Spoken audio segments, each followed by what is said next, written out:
The UK government said it was surprised the EU was enforcing the protocol, those checks in the Irish Sea, as emphatically as it is. Does that surprise you? Well, it does in the sense that I think the UK government are under no illusions about where the EU is coming from in relation to the protocol. But the European Union is willing and very engaged in endeavouring to find a resolution to the issues that have been raised in respect of the Northern Ireland Protocol. And in my view, the channels do exist to get this resolved. And in particular, the Šefčovič-Frost process should be fully explored and optimalised to get an agreement. And I think the prospects, in my view, if there's a will there on both sides, and there is a will there from the European Union side, I know that. I text from the British Prime Minister, Boris Johnson. The British government is anxious to get a resolution of this.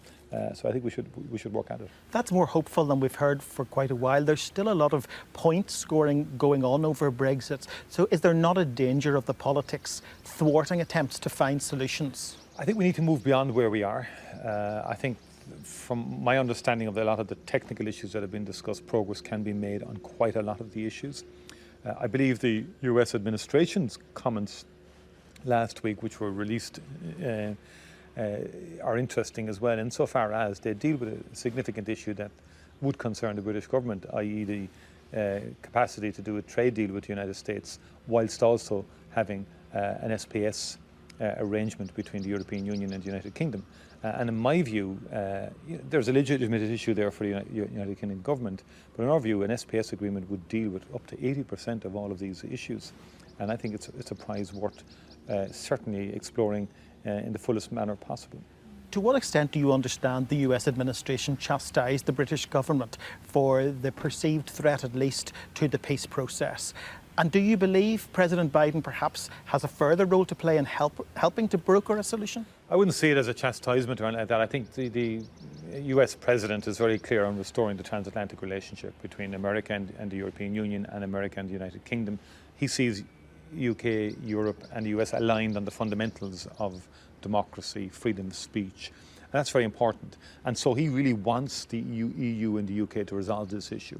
He's also then, of course, as we know, absolutely committed to the Good Friday Agreement, the full working of the institutions of the Good Friday Agreement. And he doesn't want discussions around the protocol to undermine the Good Friday Agreement. And he also wants to see full engagement.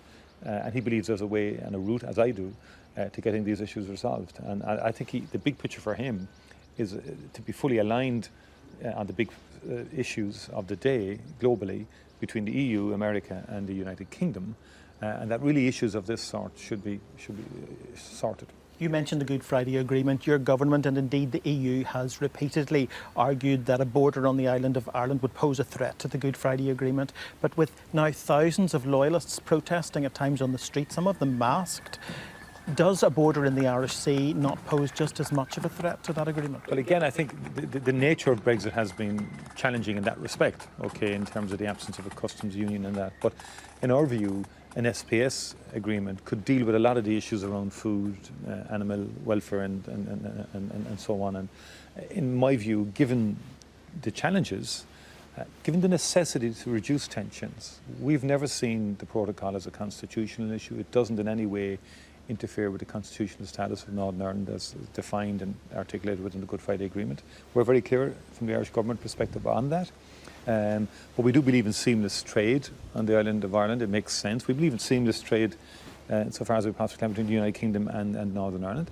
We think Northern Ireland's economy can develop over time through its access to the UK market, obviously, but also access to the European Union market. If you look at the dairy industry, for example, I mean, milk comes north-south seamlessly without any issues. That's important for Ulster farmers. It's important for the industry, both sides of the border. And it's that kind of practical trade that we want to encourage. We do acknowledge that issues have arisen that are causing concern. We believe those issues can be dealt with in the context of the discussions between the European Union and the United Kingdom, and we're willing to play a helpful role in that. time is not on your side now. If there is no deal by the 1st of July and the British government unilaterally for a third time extends the grace period, this time for chilled meats, to avoid this so-called sausage war, what way would you expect the EU to respond to that? I think it will be very problematic because it's not about sausages per se. It really is about the fact that an agreement had been entered into not too long ago, signed off by the British government with the European Union, the Trade and Cooperation Agreement, including the Withdrawal Agreement and the Protocol. And that creates, if there's consistent unilateral deviation from that agreement, that clearly undermines the broader relationship between the European Union and the United Kingdom, which is in nobody's interest.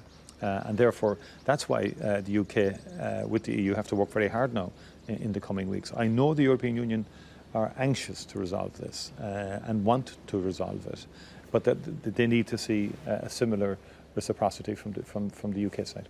So just to be clear, you believe SPS agreement is now the solution, and would you be hopeful that because President Biden has assured the British government that that wouldn't prevent a trade deal, that they may now consider that seriously?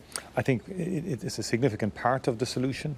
I think they should consider it very seriously, and I think it could lead to a breakthrough on this. Just one final question. I'm conscious that Arlene Foster is preparing to formally resign as First Minister of Northern Ireland. How concerned are you that her ousting as DUP leader could destabilise the power-sharing administration? First of all, I want to thank Arlene and pay a warm tribute to her for her commitment to public life and to public service over so many years, and particularly laterally in her capacity as First Minister and leader of the DUP.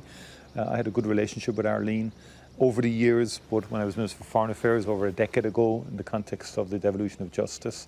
And I wish Arlene well now with her family in terms of the next stage of her journey in life. And I've also met with Edwin Putz, had a good meeting with him in Dublin last week.